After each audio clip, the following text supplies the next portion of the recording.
ঐতিহ্যবাহী সেই মাওয়া ঘাট ঐতিহ্য হারিয়ে হয়ে গিয়েছে বলতে পারেন। আগে এই যে এখানে একটা জাহাজ দেখতে পাচ্ছেন, এইন রিভার ক্রুজ।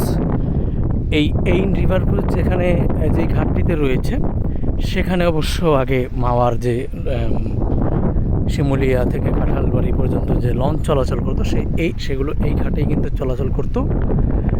এখানে ছিল পন্টুন, ওই পাশে ছিল অবশ্য স্পিডবোট ঘাট। পদ্মা সেতু উদ্বোধনের পর একদম বিলীন হয়ে গেছে এই ঐতিহ্যবাহী মাওয়া ফেরিঘাট। দেখতে পাচ্ছেন যে পদ্মা সেতু উদ্বোধনের পর অবশ্য নদীও অনেকটাই মরে গেছে বললে চলে। তো এই বর্ষা মৌসুমে নদী তার পূর্ণ যৌবন ফিরে পেয়েছে দেখতে পাচ্ছি। এবং এখানে রয়েছে দেখতে পাচ্ছেন যে বিআরইউটি এর পারদর্শী নামক একটি জাহাজ।